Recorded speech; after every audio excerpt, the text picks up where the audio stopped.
Every day we see more tents under bridges, more families living out of cars.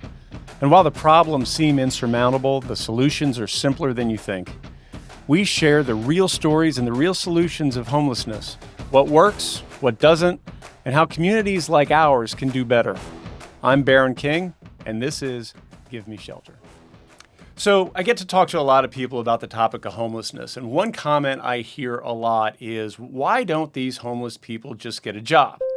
And I get it. We tend to assume that people that are struggling with homelessness do so because they don't have employment, they just don't have an income source, and so if they just got a job, that would solve the problem. And so when I hear those comments, I realize that those questions, I think they're reasonable questions, but they come from places, right? That individual choices are the driver for homelessness. And statistically, as we've talked about in prior episodes, that's just not the case. What I would tell you is one of my favorite sayings is, for every complex problem, there's a simple answer, and it's always wrong. Homelessness is a complex combination of systematic and individual challenges. And so trying to solve any problem with one solution is bound to yield poor results. And so what we want to do today is kind of use another lens to look at homelessness. And what we want to do is start talking about the challenges of being homeless and understand it through what's called Maslow's hierarchy of needs. Maybe you've heard of that, maybe you haven't. But Abraham Maslow was a psychologist in the mid-20th century, and he developed this construct where we, as humans, to function at our highest level, have to get our most basic needs met. And there's 5 levels. And so I'm going to read something here. It's Maslow's hierarchy of needs is a psychological theory of motivation proposing that humans fulfill needs in a 5-level hierarchy, moving from basic survival to self-actualization or fulfillment. And we're going to pull up a diagram which really talks about these 5 levels. The first one, at the base, at the bottom, is physiological needs. And what are those? Well, those are our basic needs for survival. It's air, it's water, it's food, it's shelter, and it's rest. Without that, it's really hard to imagine being able to do much more. The next one is safety. That second level is safety. The need for security, stability, and freedom from threats. That includes bodily safety, financial security, and a stable home environment. Okay, the third level, moving up the diagram, is love and belonging. We are social beings. We need connection. We need community. And without that, we suffer. One of my favorite psychologist authors actually has stated that loneliness is the single most painful human psychic experience. So we need that community, and we need to feel safe. Esteem is the fourth one. This level involves the need for self-respect and confidence, achievement and recognition and respect from others. And then the last level is what's called self-actualization. That's where we get to stretch ourselves. It's where we get to attain some of maybe our most significant life goals, getting a certain job, getting a certain position, reaching a certain level of education. Maybe it's writing that book, okay? And so what I would say is that from the basic needs to the top, these are all connected. And so how does this connect with homelessness? So I think that when we view homelessness, when we see a panhandler, somebody sleeping on the street, we assume that that's all homeless people, right? And it's not. What I would suggest is there's a continuum of homelessness. And in that continuum on this side are the people that were just evicted yesterday. And on this side are the people that have been unsheltered and homeless for several years. Within this range, there's a lot of different factors. So starting with the first one, when somebody's evicted, they come to us at the Chat Foundation. They are a deer in headlights. They don't know what they need to do. They don't know where to get help. They don't know how to ask for help. But they have usually some things going for them. They were just evicted, so most likely they still have an automobile. very helpful, very important. They still have employment. Their health, mental and physical, is probably fairly intact. And so when somebody's newly homeless, and this is really important, it takes less resources to get them back into housing, to get them stabilized, and we can typically do that much quicker. But what happens over time, that person that had the car, now they're living in the car. And when you're living in the car, it ceases to be an effective mode of transportation. It becomes more of a shelter. So maybe that car is eventually towed. Maybe it's broken down. Maybe it's broken into. Maybe it's stolen. Now, how do I get to work? Maybe I can't get to work because public transportation isn't sufficient. I don't have a bike. It's too far to walk. So now I lose my job. And what you see is a cascading effect. The longer somebody's homeless, the more difficult it is to maintain a certain level of stability. And this continues, and with moving into a tent shelter or a tarp, you're exposed to the elements.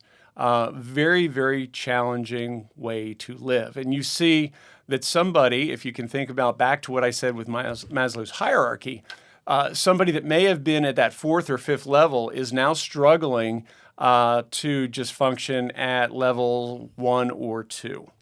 I would also say that we can't put everybody into the same bucket. Everybody's challenges are different. Our strengths, our assets, our liabilities, our obstacles are all unique to every single person, whether you're housed or unhoused. And so, again, going back to why don't you just get a job? Most people would be surprised that a good percentage, nearly 50% of the people that we serve at Chat Foundation are employed. Surprising? But probably, and I would say in most cases, they are employed at a level in which their income does not allow them to maintain sufficient, stable housing. So that's a topic for a different day, but it's important to understand that. So it's hard for us to understand what it's like to be homeless if we've never experienced it, right? I think it's actually dangerous to just say, well, I know how to solve this problem, even if I haven't been homeless myself. So if we wanted to compare some of the basic realities on this basic idea of needs being met between homeless and sheltered people. Homeless people typically have to sleep outside, while sheltered people are sleeping inside. Homeless people are malnourished, starving, underfed. Sheltered people, well-fed. Homeless individuals are unable to maintain proper health, but healthy people are able to typically afford health care. People struggling with homelessness are more likely to have signs and symptoms of depression and anxiety. That also exists in the general sheltered population, but the difference is those individuals typically have access to treatment and supports. So when I left my home this morning, I woke up after sleeping 7-8 hours. I had breakfast, I had coffee, I showered, I got dressed. I backed my vehicle out of the garage. I hit the garage button, the door closed, and I drove to work. I didn't have to worry about my home. It was safe and secure and locked up. I think that's probably, most of us listening to this probably had a very similar morning. You didn't spend all day worrying about if your stuff was going to be stolen. When we encounter people that are homeless, there's a couple things that are going on. Number one, sleeping outside in an urban environment is not conducive to restful sleep. You're sleeping with one eye open. You're worried about being robbed, being attacked, being assaulted. And so if I wake up in the morning and I know I need to get to work, there's a good chance I am not going to be the best version of myself because I have really had a struggle that's lasted all night. I'm probably exhausted. I probably need to sleep. And most people work during the day, so that's a challenge. The other challenge is property. When you have nothing, what you have is everything. Does that make sense? And we see a lot of individuals pushing around shopping carts or pulling behind them wheeled luggage. And what's in that cart or that luggage is everything they own. It's their clothing. It might be a knife that they need to open up food containers or for self-protection. It may be some hygiene items, but it's all they have. Why do they wheel it around? Because if they leave it in their tent, if they leave it at their tarp, it's going to be gone. So what I would propose to you is if you had to start your day every day without any sleep and carrying around with you all of your possessions, would that be conducive to a good employment outcome? Probably not, right? And so every day the homeless individuals we encounter have to really struggle with that level 1 or level 2 of Maslow's hierarchy. Do I have safety? Do I have security? Not only for me or for my things. Because like I said, when you have nothing, what you have is everything. And so a lot of individuals, that job, going to work, now becomes kind of a secondary or tertiary concern because just surviving and maintaining the status quo becomes really, really important. So I hope you're following with me so far. And the one thing I want to throw out there is, as sheltered individuals living in this podcast, I'm assuming that most people listening to this have never experienced homelessness, even though there's 770,000 homeless individuals on any given night in the United States, and that's a huge number. It still only represents 0.5% of our American population, okay? So I'm making this assumption, a dangerous assumption, that most people that are listening to this have never experienced homelessness.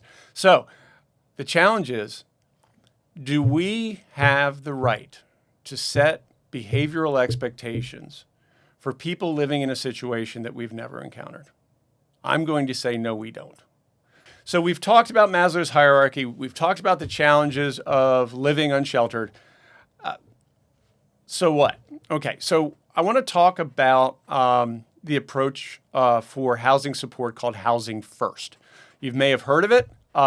There's really a big divide between the critics and the proponents of Housing First. I've learned quite a lot about Housing First. I think that it has a lot of really good, strong points. And like anything else, I don't think one solution is effective for all situations. So we're going to talk about the pros and cons of Housing First. But what is Housing First? It's a concept that's been around since 1987 when HUD started the Permanent Supportive Housing Program. And the way it works is you take somebody that's experiencing homelessness and you place them into housing.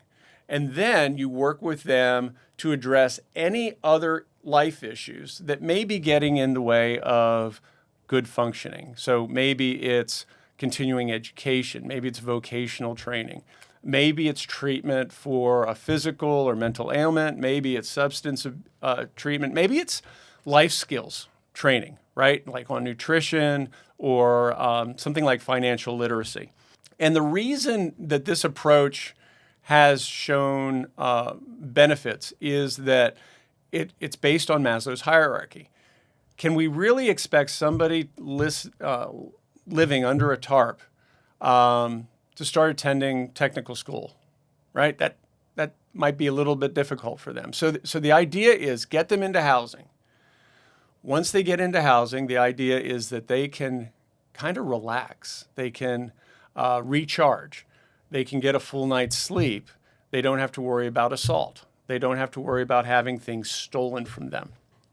And then once they've achieved a certain amount of stability, once they're out of that homeless, unsheltered crisis, the case managers that are assigned to them by agencies like ours, like Chat Foundation, help to design a individual plan to improve their life. So why do we do that? Well, one of our big goals is to get as many people housed as we can.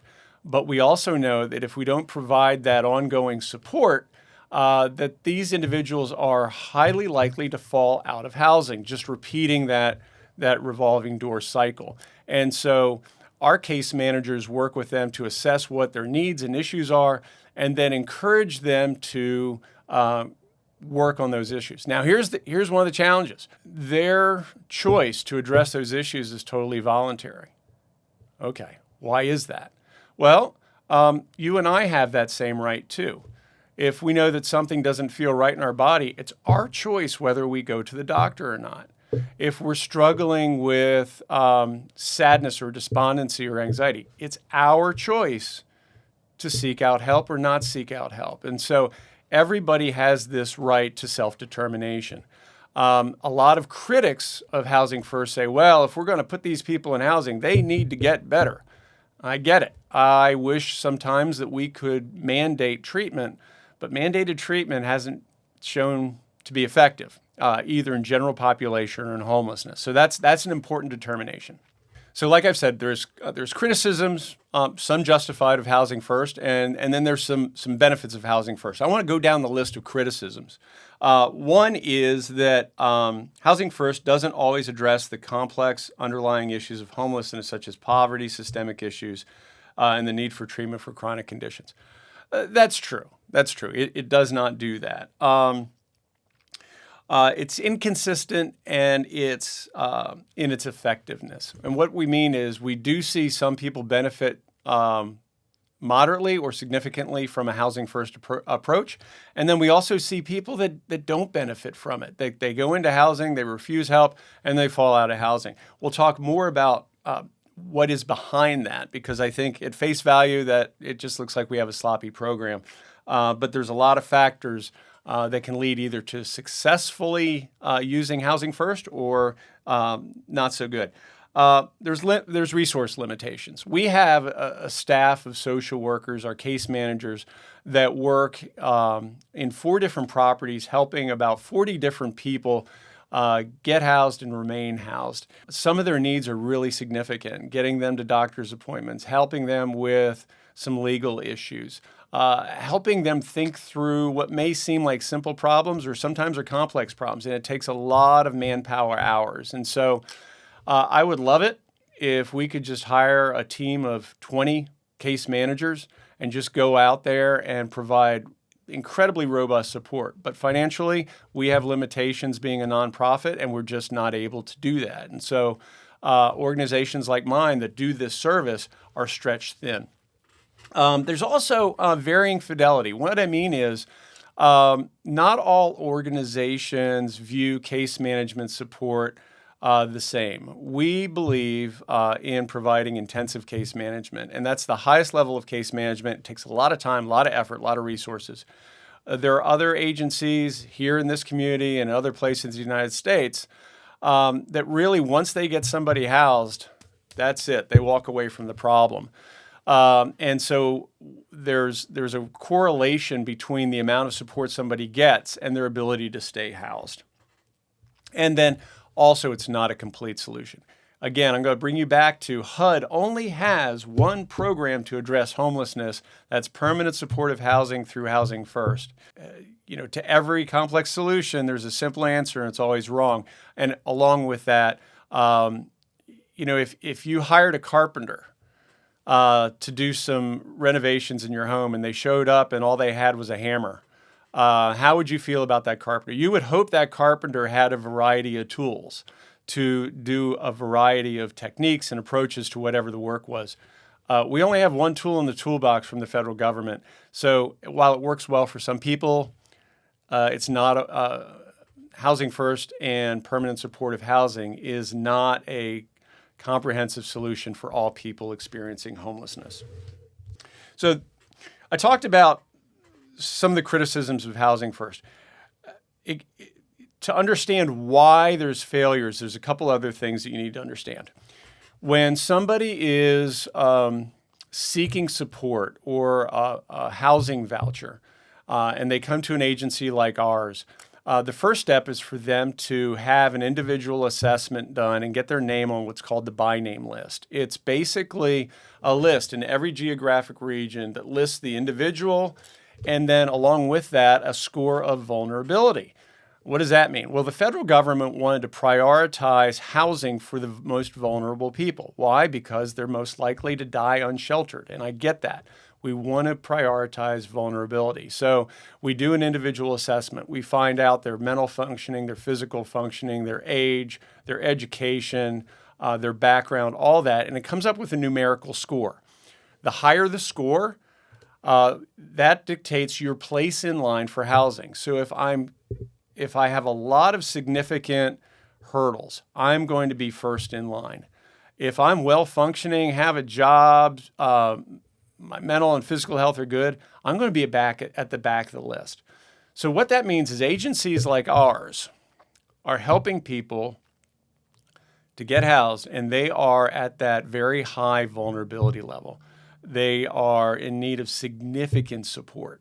And so the system, while I understand the government's desire to prioritize vulnerability, it also bleeds the system of resources, right? We're pouring the most resources into people that probably have the lowest opportunity to move forward in life.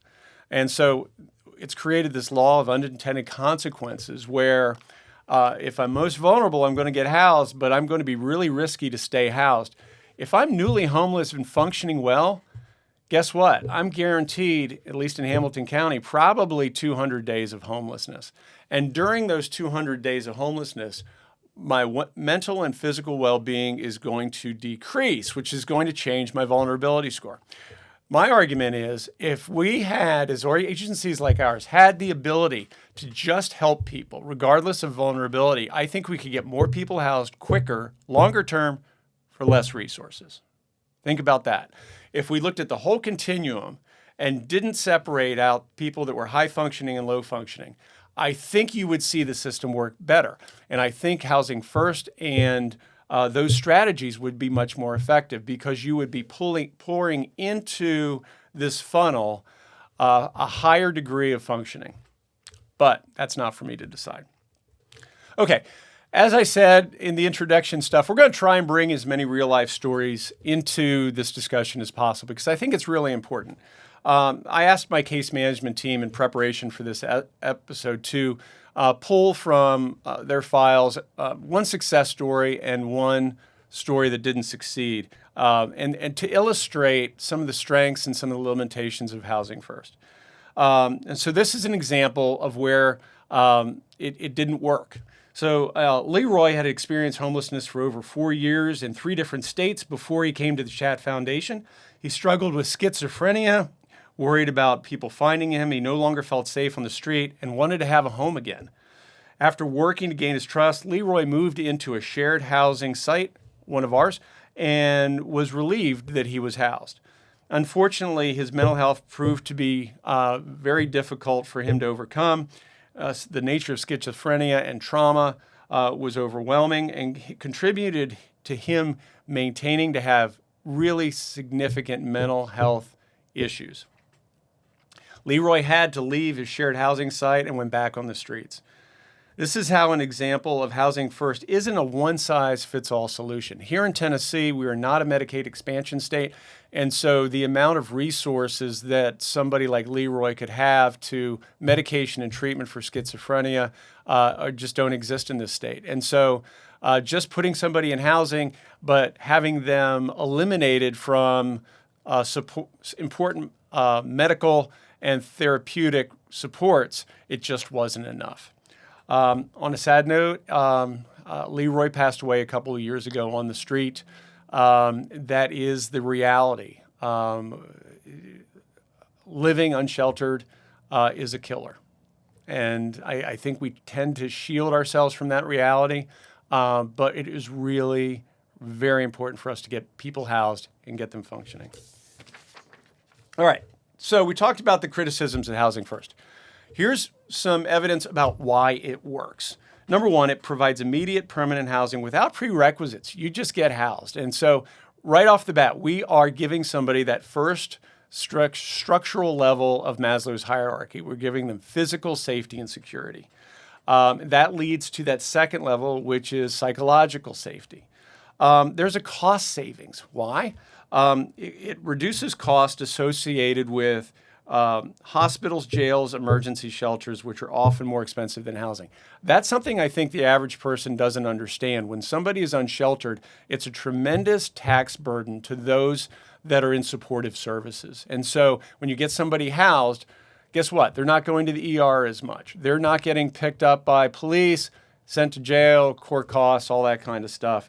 And so Housing First is actually a cheaper solution than leaving somebody unsheltered and trying to ask them to get their life together before we put them into a dwelling. Studies have shown that overall health outcomes, both physical and mental, are higher with Housing First. Like I said, it's not perfect, but overall, there's been 45 years of research on this. Statistically, it's the most effective tool we have. The next issue is greater autonomy. Individuals get to make choices. I don't think the average listener would like it if they came to me for advice and I told them exactly what they had to do. If I had to tell them what doctor to see, if I had to tell them what food they needed to start eating. We like to be able to make choices that fit our own. Here's another thing, and this can be a pro or a con. When we have somebody in housing and we've built their trust, they're more likely to follow the game plan to make life improvements. When somebody remains unsheltered, they don't have a whole lot of trust in us, our organization, the system, the government. And so being able to get somebody in housing is kind of like a carrot rather than a stick. And so we try and build that trust. We try and get somebody stable and then see what the next steps are. And so we talked about an example using Leroy as an example of when it didn't work. Here's a success story, and we've had lots of these. John experienced homelessness for 6 years before coming to Chat Foundation in 2021.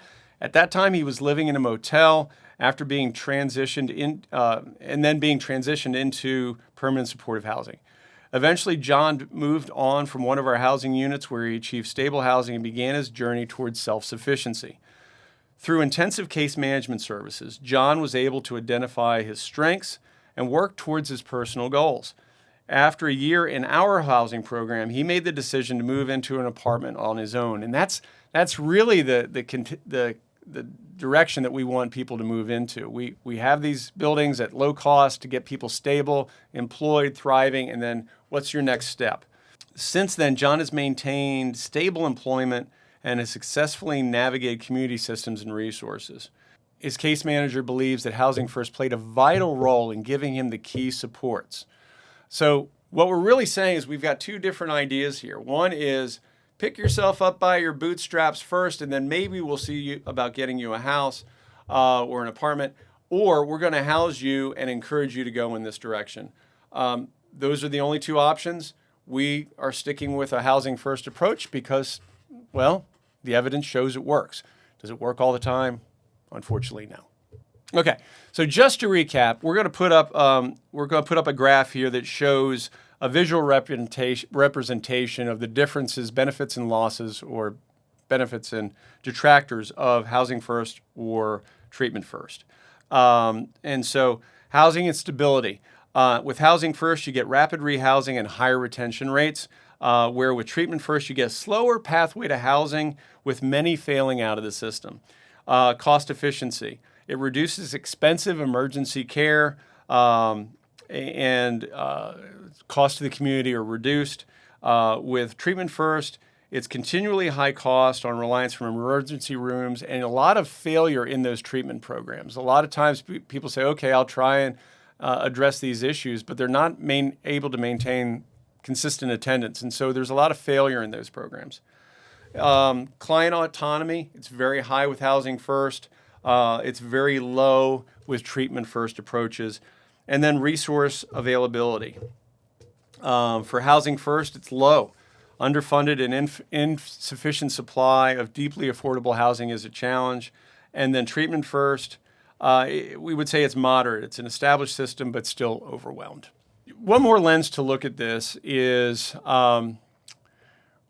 when people are in crisis, usually their friends and their family members say, you need to go to counseling.